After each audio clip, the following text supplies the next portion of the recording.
Hey everybody, welcome back to Living Traditions Homestead. Well, we're out in Wattlesville today and we are working on my quail cage. We have had some crazy weather here in Missouri over the last week. We had a couple days last week where it dipped down into the high teens overnight. We had one morning we woke up, it was 19 degrees outside. And today it is 84 degrees outside. So it has been quite the week and it is starting to take its toll on some of the animals. Now, off camera last week, I think it was, Kevin and I made some additions, some changes to the quail coop out here. We want to show that to you today, but we also, because it's been so warm, because, we were getting this ready for winter and now it seems like summer's back, there are some changes that we need to make to just kind of ride through these ups and downs with the temperatures. Right.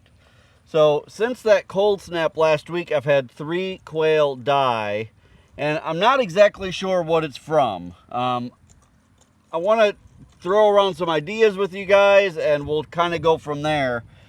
I don't know if it was the cold itself that somehow, made these 3 die. They didn't all die on the same day, and they didn't all die the morning that it was so cold, although one of them did. So I don't know if the cold weather had done something that made some of them die. I don't know if I'm going to have more die coming up. I don't know what's going on. What we're trying to do today is we're trying to make enough ventilation in here that even though we have it kind of boarded up for the winter, we can open things when we need to without having to undo a ton of work. Because right now it's hot.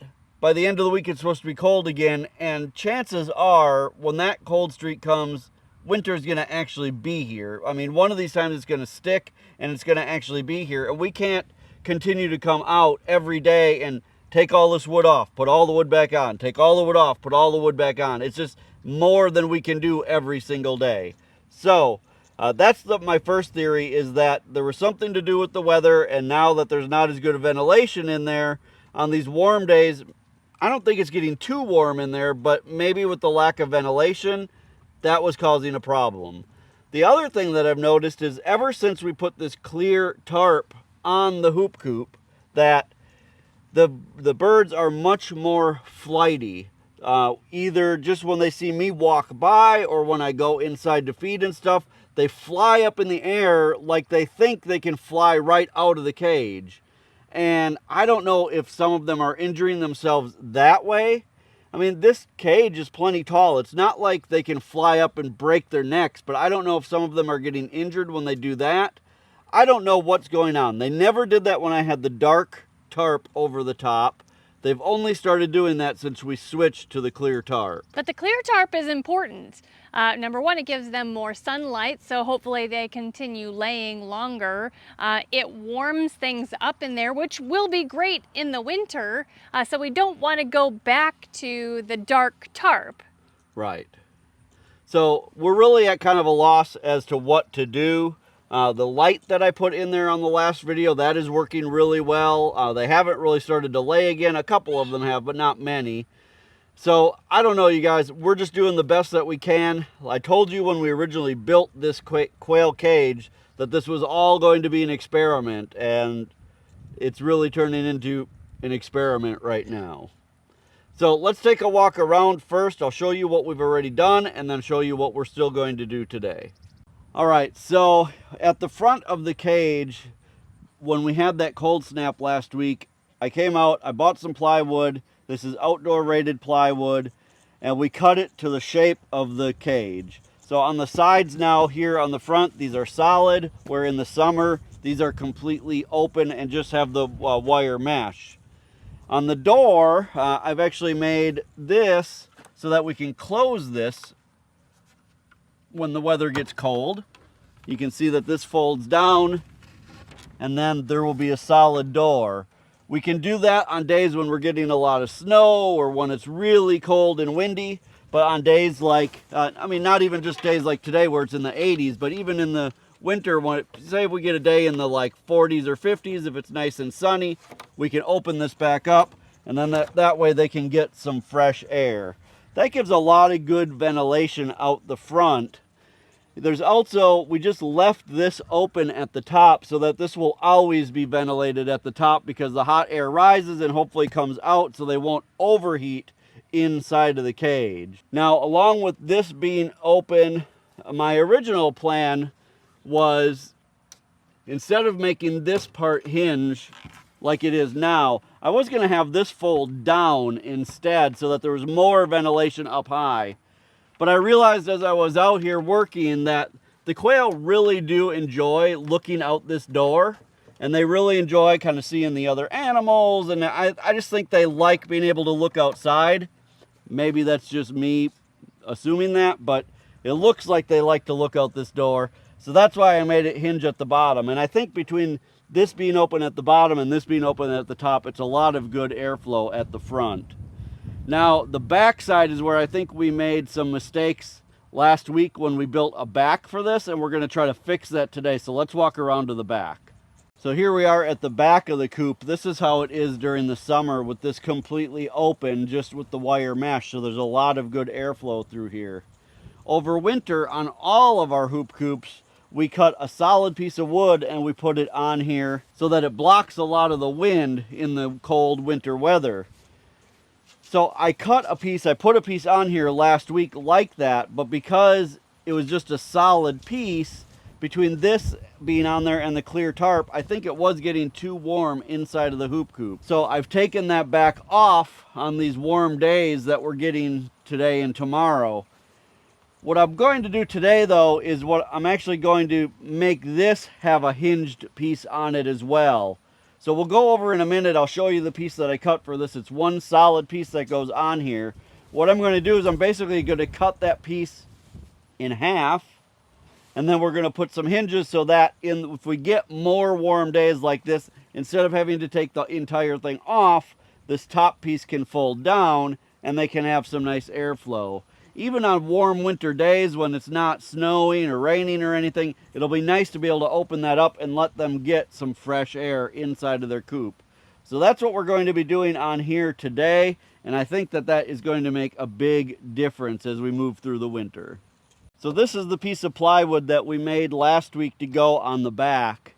Now, let me tell you this, on those cold days that we had, it was really nice in there for the quail. So I am excited for the winter time, because I think having this clear tarp and these solid pieces on for the winter is going to be great. It's just this odd time of year where we go from cold to hot that is going to be a little bit of a hassle. But I think once we get this all figured out, it'll be just fine. So this again is the piece that goes on the back. The plan for today is I'm basically going to just try to draw a line along here, and then we'll take our circular saw and cut that, and then put some hinges on there so that when we put it back on, the top piece can fold down. I think that that is going to work well. So Sarah and I are going to cut this, put the hinges on, and then we'll go back to the back of the hoop coop and start installing it.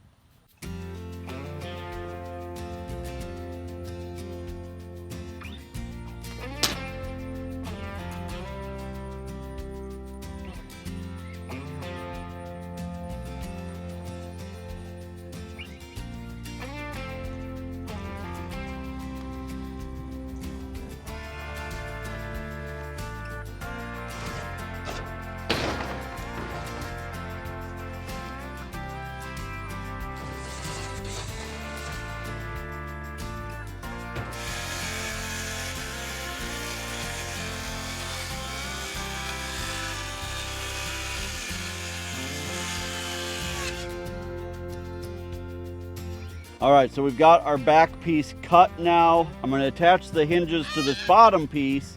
Then we're going to take it over and put it on the hoop coop, and then we will take the top piece and add that once we get over there.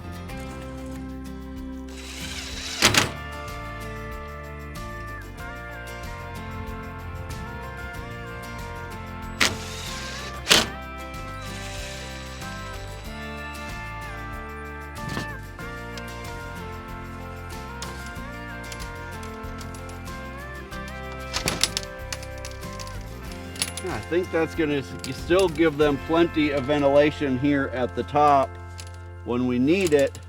but when it's closed up, it's also going to give them a lot of good extra protection.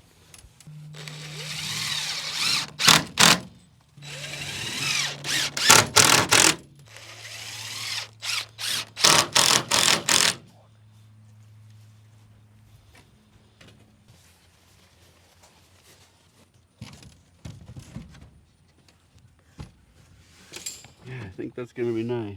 Yeah, me too. All right. I'll hold it.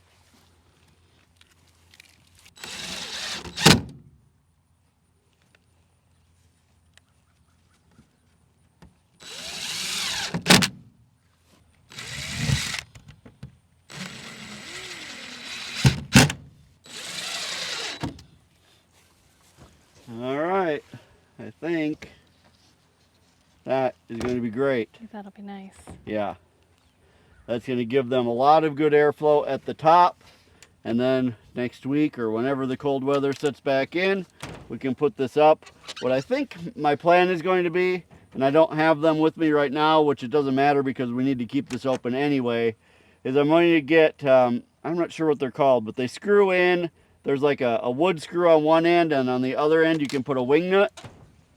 And if I put one of those on each of these uprights, that way it'll stay shut nice and tight. Once winter gets here, we probably won't open this very often, so if we need to use wing nuts, it's not going to be a big deal. If it were something we're going to open every day, open and close every day, I'd probably try to do something a little easier than that, but I think that'll be good for the winter. All right, that I think is going to solve our problem of it getting too warm inside. I really think that this is going to help a ton. Let's take a walk inside and kind of look at what everything looks like now from inside the quail cage.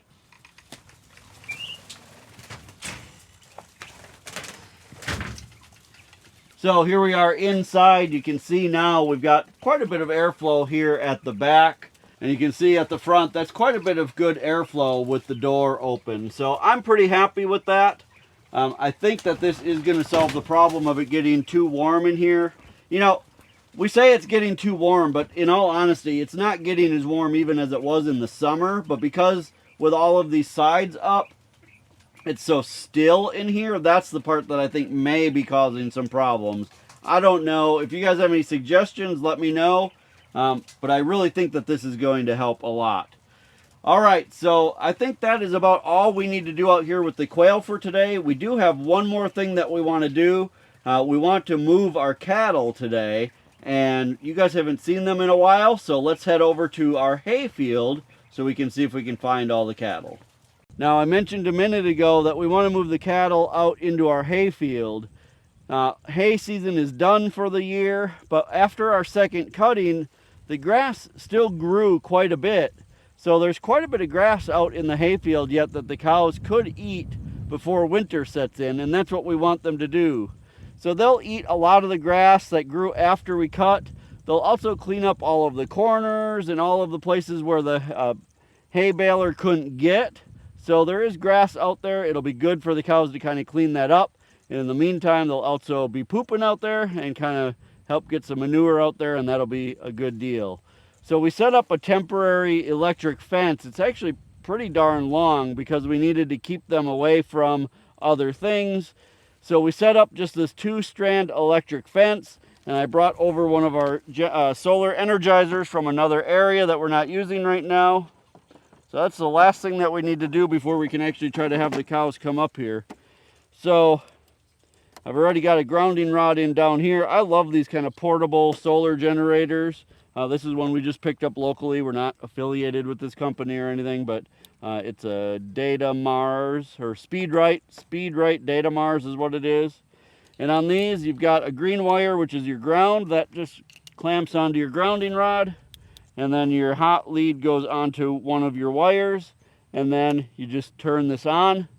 And these are actually pretty powerful units. It'll energize this with about 8,000 watts. So plenty to give the cattle a good shock, or me when I'm climbing through and forget to turn it off. All right, so we're going to turn it off for now because we need to get over to the other side. The cattle aren't up here right now. They kind of went down the hill to one of our lower pastures. So we're going to call them and see if we can get them to come up. Normally they're pretty good about coming up. It just depends how far away they are. So let's walk over to the gate and let's see if we can get them up here. Come on, cows!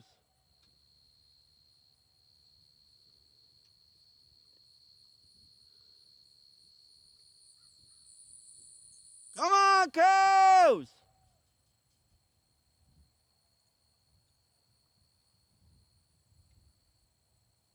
Come on, cows! I can hear them coming up the hill, and they've called back a few times, so they know there's something good about to happen. They've been looking over that fence all summer wanting to get into that hayfield.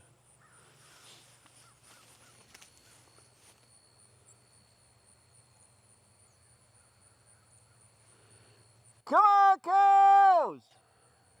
Oh, I see some.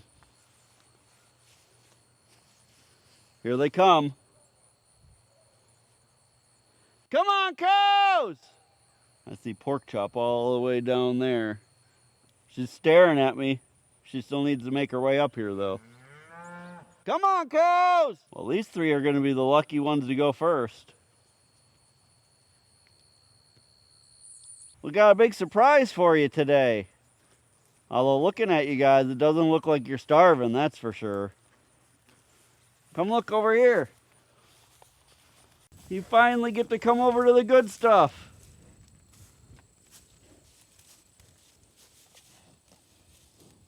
Because of this temporary fence, and this isn't a section where there's normally a gate that we let them through, we just kind of cut a hole in the fence and then made a gate out of a cattle panel temporarily. That's why they're taking a little bit longer to come through, because they don't really understand that they're allowed to come through there.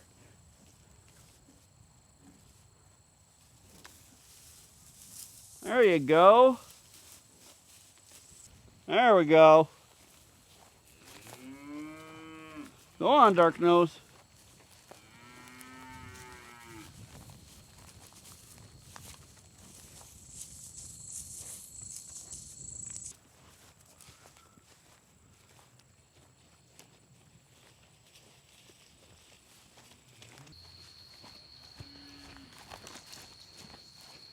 Go on. Go on. Go on, Doris. Go on. Go on. Get in there. Go on, baby. Go on, baby. Go on, baby.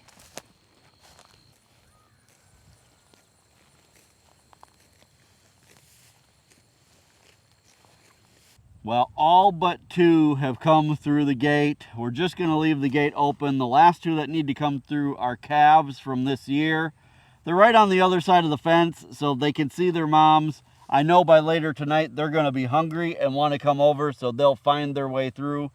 They're just a little scared right now with us being there, so by leaving the gate open, they'll just find their way through later tonight. And they've never been in this hayfield. Right. And never been through that gate, so they're a little shy about it. Right. Yeah. So in total, we have 17 head of cattle that have moved over, or that will move over. We've got all of our mama cows, we've got last year's heifers, and then we've got our calves from this year, minus one bull calf that we just sold last weekend. You guys, we're so happy that you joined us today, kind of fixing up the quail coop and moving the cattle over to a new patch of grass for them for a little bit. If you're enjoying videos like this, we sure hope that you would hit the subscribe button. Also, the best way to help us here on the homestead is just to share our videos on your social media. Until next time, thank you so much for stopping by our homestead. Take care and God bless. God bless.